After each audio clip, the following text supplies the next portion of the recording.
A former British Lions captain, Tom Kiernan was one of the most recognised rugby players in the British Isles. For all his elan, international trophies eluded him. It was 1972 and Ireland had started that season's Five Nations well. Was Kiernan's luck about to change? Welcome to the Luke Alfred Show. I have 30 years of experience on the front lines of sports journalism, covering some of the biggest games in cricket, rugby, the FIFA World Cup, and even the Olympic Games. Come and join me as we learn about the greatest sports stories you've never heard. I'm Luke Alfred and welcome to the show. This weekend marks the beginning of the 2023 Six Nations Rugby Championship. To mark the occasion, I want to share with you the story of the strangest ever iteration of the tournament back in 1972, when it was called the Five Nations. The two opening fixtures for Tom Kiernan's Ireland in the 1972 Five Nations started off pretty decently, and with away victories against France and England, Kiernan's team were handily placed to take advantage of their two home matches at Lansdowne Road later in the competition. Wales and Scotland would be visiting, both tough propositions. The Welsh, with several tricky customers in their midst, were capable of scoring a try, no longer worth 3 points at the time, but now worth 4, in the time it took to tie your shoelace. The Irish, although they were in the familiar confines of home, would need to be vigilant, particularly because Wales had won their first two matches, one of them convincingly. In the middle of January, they'd beaten England 12-3, thanks in part to a J.P.R. Williams try. 3 weeks later, Scotland entered the Dragon's Den and travelled to Cardiff's National Stadium. They were beaten 35-12, 5 tries to 1, with Welsh tries to Gareth Edwards, who scored 2 of them, Roy Burgess, John Taylor and Gerald Davies. Leading Ireland onto the field against Wales and Scotland would be Kiernan, the respected fullback now in the twilight of a long and distinguished career. Kiernan had captained the Lions to South Africa in 1968, a series won by the Springboks but shadowed by a persistent little cloud of ifs and buts. Had Barry John's collarbone not been broken in the first half of the first test at Loftus Versfeld, might the Lions have won rather than lost the opener by a narrow 5 points? And what of the drawn second test if John and Edwards had been at halfback for the Lions? And what if Edwards had played in more than 8 matches due to persistent hamstring problems? Might the Lions have scored more than just a single try in the 4 tests? And what if Davies hadn't struggled so badly with his ankle? What if and what if? The fact of it was that Kiernan returned home from South Africa a beaten captain.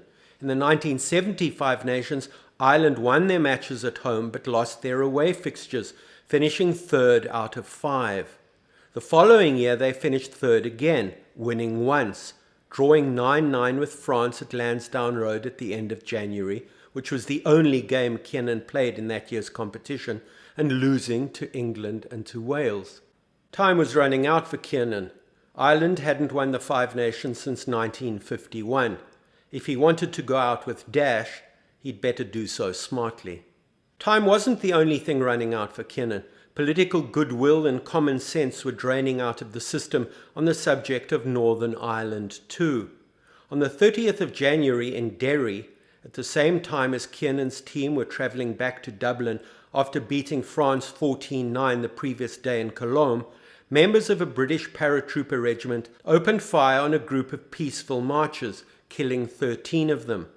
One of the protesters, made up mainly of civic organizations protesting about internment without trial, died of his injuries 4 months later.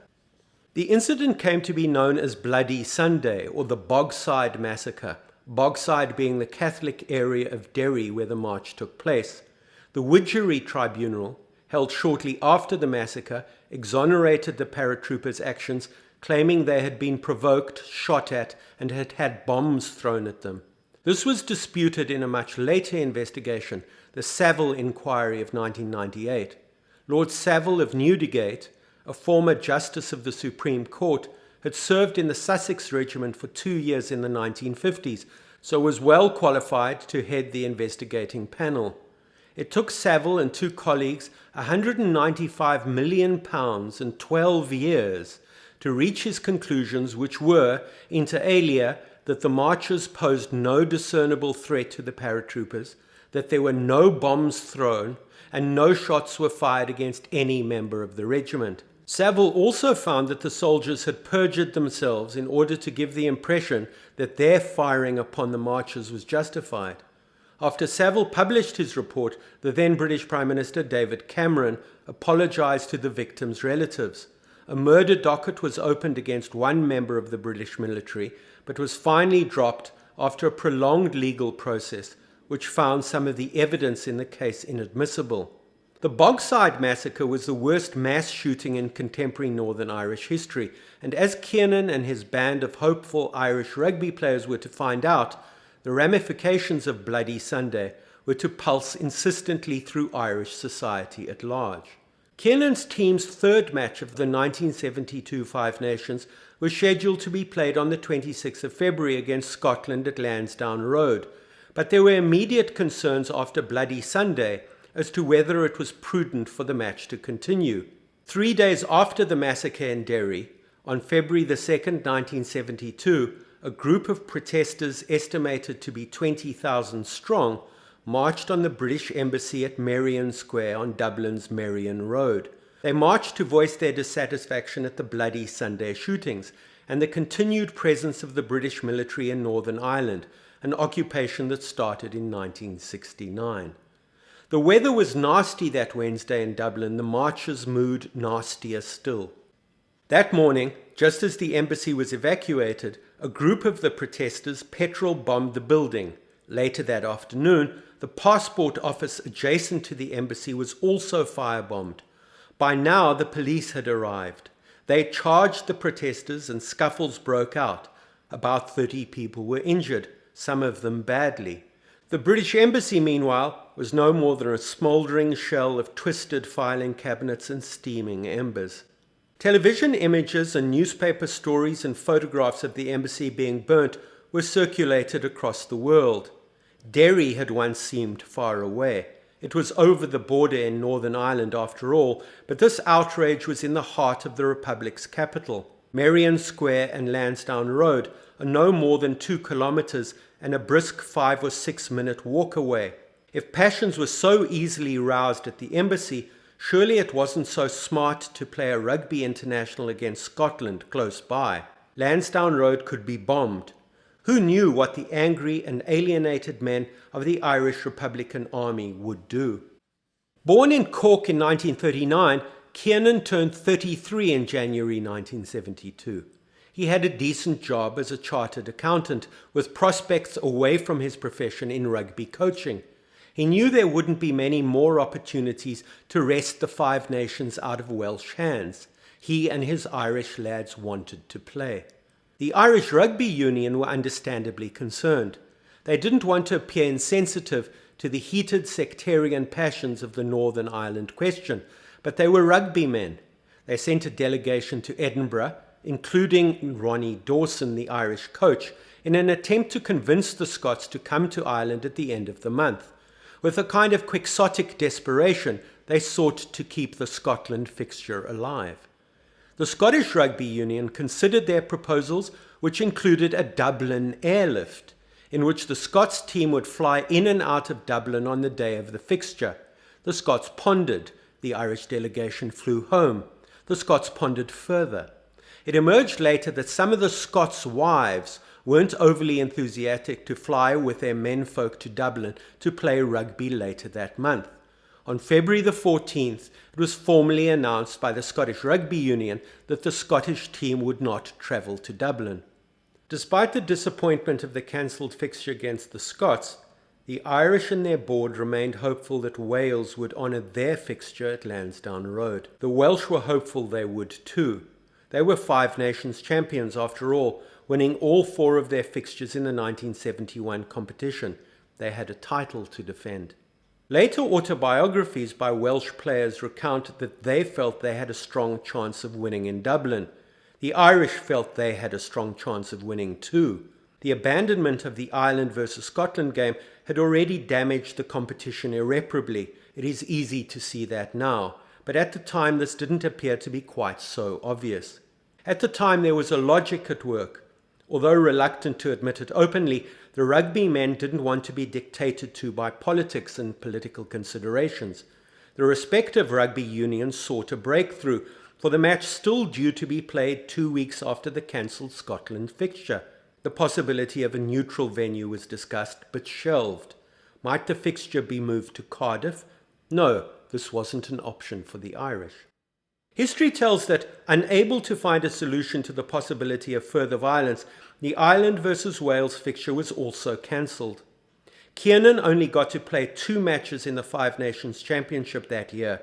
His dream of winning the title would be deferred, at least for another season. After the cancellation of the fixture against Ireland at Lansdowne Road, the Welsh lent credence to their claims that they would have beaten the Irish anyway by beating France. This they did 26 at the end of March in Cardiff. They scored 2 tries to 0 and looked very much like champions, being the only side to win all of their fixtures. Except, of course, they weren't champions. The callous and undisciplined behaviour of a British paratrooper regiment one dark afternoon in Derry had seen to that. The story of the abandoned 1972 Five Nations Rugby Championship didn't end there. At the end of April, the French, in an act of rugby solidarity that is quaintly touching, travelled to Dublin to play in a friendly, which they lost.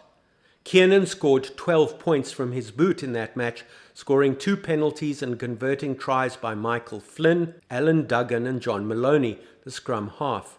Ireland's first Five Nations match the following season was also at Lansdowne Road against John Pullen's England, who lost the fixture by 9 points. Quote, "We might not be very good," quipped Pullen to great mirth and raising of glasses at the post-match dinner, "but at least we rocked up." The 1973 Five Nations was another strange beast, but for altogether different reasons.